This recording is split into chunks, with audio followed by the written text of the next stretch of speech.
Hey guys, this is Hamon, and welcome back to Bytesize, the show where I review games that I've taken interest in. They have to be old, they have to be new, they just have to be something I'm interested in. And today I'm going to be talking about Fields of Mistria. This is essentially Stardew Valley, but with extra. I'm not even going to lie. In terms of the mechanics and all that, it's essentially Stardew Valley. But in terms of the design and all that, it's its own thing. I like it. So, the story is you're an adventurer that has been hired by the two folks that are running the town of Mistria. Adeline and Ayland? I'm not entirely sure, but they hire you to run the farm that is on the outskirts of the town. And it's not like it's like, oh, just a new guy. Oh, you'll be here and gone type of thing. No, everyone is actually really welcoming, except for one, but I guess it's going to be like a tsundere type of situation with them. But either way, you take the job, you start farming and all that, you discover that there's a mysterious dragon statue by your farm that actually turns out to be this big dragon magical entity that was sealed long ago and ask you to give him essence in order to restore powers, get special skills and all that, which I'll get into later. And, as you do things, you figure out what on earth is going on type of stuff. So, yeah. Now, right off the bat, in terms of the graphics, it's nice. It's the pixelated type of thing. Similar, I'm not saying it's exactly, it's similar to Stardew Valley. They went with the pixelated look and all that. But it's definitely its own. Like, it's got its own designs in the characters, the backgrounds, the food, the enemies. All of it is vastly different. It is not the same thing. I have to emphasize that. The characters gives me that fantasy RPG type of thing with the designs and all that. Like, definitely far more complex in what their garbs and all that are. Even with the overworld sprites, you can see the vast difference in their designs. The enemies are definitely nothing alike. They're very unique in their designs. Even the ones that look similar have differences in them.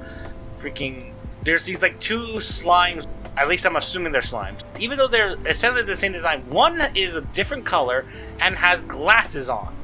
And hell, you could even pick up the glasses that it has if the chance is high enough. Like, it's a chance that you might even get that for your own character to wear.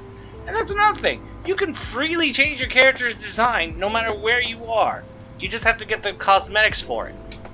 Now, with that said, I suppose, that brings me to mechanics. Stardew Valley.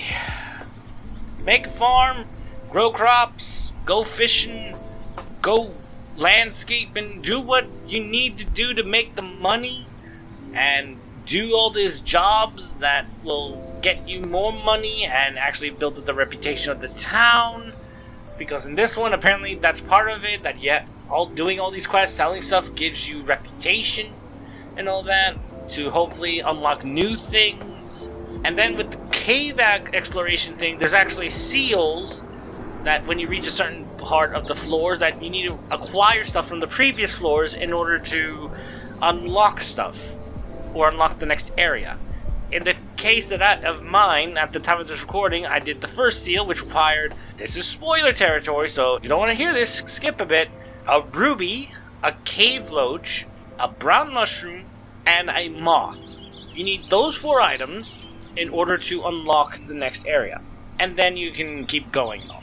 In a funny way, they also have the Animal Crossing bit where you can donate things that you find into the museum, put them into these wings to unlock certain things.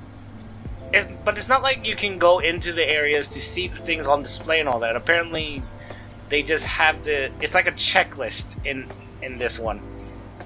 The essence thing that I mentioned earlier basically allows you to unlock skills for yourself, such as getting stamina back whenever you water plants, getting stamina back when you till the soil, better fishing, better stuff. Just basic things that you would probably get in other games that help improve your stuff. There's even like a statue over in the mines that help you with combat and mining in general. Honestly, all in all, while it is essentially Stardew Valley, just with extra, it is enough to be its own thing. just like with Coral Island. Although, actually, no. Coral Island, I talked about it with Coral Island. Coral Island was practically a 1-to-1. The only thing it added was the diving aspect. This one is at least like, there's no technical evil entity, I suppose. It's just, you have to figure out what's going on. So, I will definitely say this game is worth checking out. It is a very interesting take on it. Like, while it is similar in the mechanic aspect, it definitely has enough differences to be like, oh, okay, it's definitely its own thing. So, with all that said, I want to thank you all so much for watching. I hope you enjoyed this episode of Bytesize. If you did, please leave a like, favorite, and subscribe to the channel for more videos like this. Check out my socials so that you know when I stream, when I put up art, when I put up TikToks, all that kind of stuff.